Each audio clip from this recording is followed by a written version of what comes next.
The human slept without covering his tools. The tiny alien beauty was shocked by what she saw. The cavern hummed faintly with the residual charge of the human's machinery. Blue lights blinked lazily on the workbench where his tools lay scattered in organized chaos. Plasma wrenches, resonance spanners, calibration probes, and a set of delicate stabilizer coils that still glowed with warmth from his last repair. Kael, the human, lay stretched out on his cot in the far corner, utterly spent from hours of work. His chest rose and fell in the steady rhythm of deep sleep, and his dark hair fell across his forehead in loose strands. Unlike the careful order he kept during the day, tonight he hadn't bothered to cover his instruments with their protective casings. He had simply dropped them where he stood before collapsing into sleep. And it was this detail, the carelessness of his slumber, that caught the wide, glimmering eyes of Lyrielle. Lyrielle was barely the size of Kael's hand. Her wings, translucent and patterned with faint silver veins, quivered as she hovered near the table. She had been hidden in his pack when he fled the orbital markets weeks ago, stowing away to escape her captors. At first she had feared him. Humans, after all, were known across the trade routes as mercenaries, blunt and unforgiving.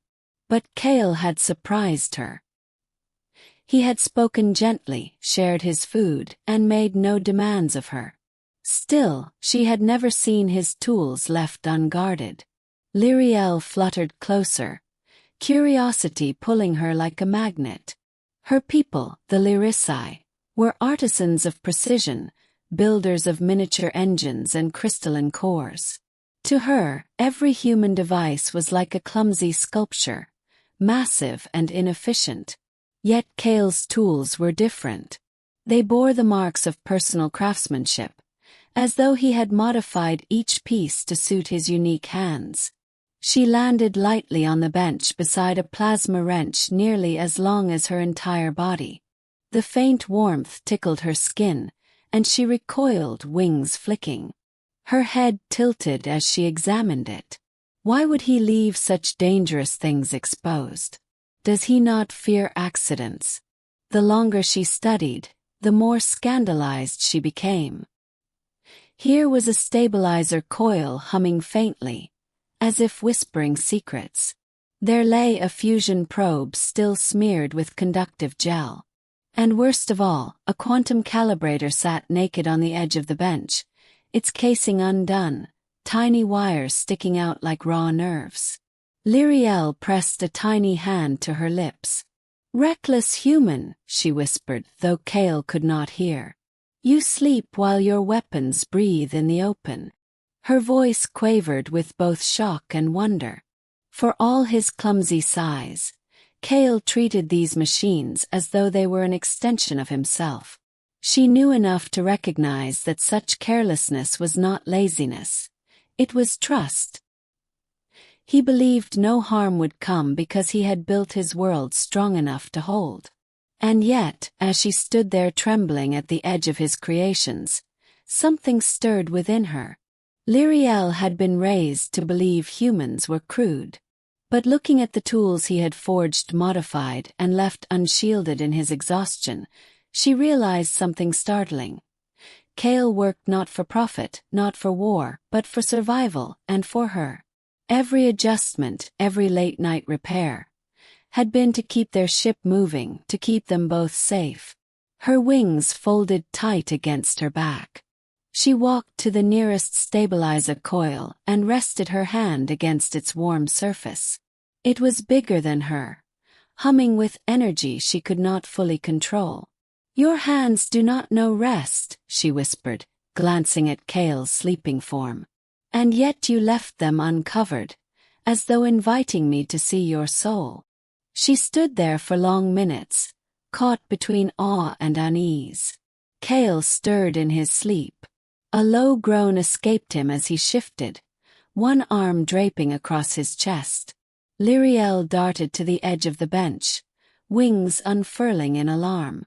She expected him to awaken, to scold her for meddling. But he merely sighed and turned his head, sinking deeper into rest. Her heart hammered.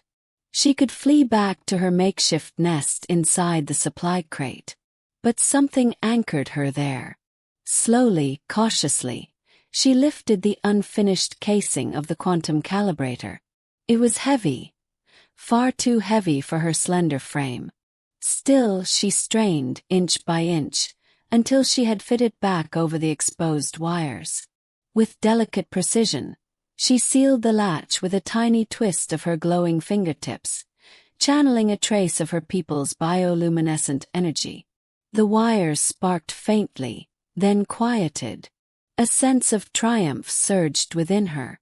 She had helped. She had touched the tools of a human and left them safer than before. When she looked back at Kael, she saw him differently. He was not just a mercenary or a wandering mechanic. He was a guardian who worked until he collapsed, someone who trusted the universe, and her, enough to leave his creations bare. Lyrielle's lips curved into the faintest smile. Perhaps she thought scandal was not the right word. Perhaps what she felt was admiration. The cavern grew quiet again, save for the hum of machines and the steady breathing of the human who had given her shelter. Lyrielle settled herself atop the covered calibrator, folding her wings around her body like a cloak. For the first time since she had fled captivity, she allowed herself to sleep, not in fear but in trust. And as Kael dreamed, unaware of the tiny guardian who now watched over his tools, the balance between them shifted forever. Lyrielle stood on the workbench, staring at the now covered calibrator. The faint glow of its hum seemed calmer, almost as though it approved of her touch. For the first time, she realized she was not merely a passenger or a fragile refugee hidden in Kael's shadow. She could be part of his work, part of his survival. Her wings folded close, and she turned her gaze toward the human sprawled on the cot. His arm dangled lazily over the edge, his breathing steady and deep. How strange he looked to her, so vast, so unguarded, and yet so unshakably steady. A being of contradictions, brutal strength and meticulous craft, reckless exhaustion and gentle trust. Lyrielle hesitated, then moved closer to the edge of the table. She whispered softly, as though speaking to him in his sleep. "You do not hide what matters most. Not even from me. Perhaps that is why I cannot look away." She lingered a while longer, watching him. The cavern seemed less cold, less daunting, as if his quiet presence alone kept danger at bay. For a fleeting moment, she imagined her people seeing her now, perched among the tools of a human, not in fear, but in something like reverence. Finally, exhaustion tugged at her own small body. She curled up on the newly secured calibrator, wings wrapping around her like a silken shroud.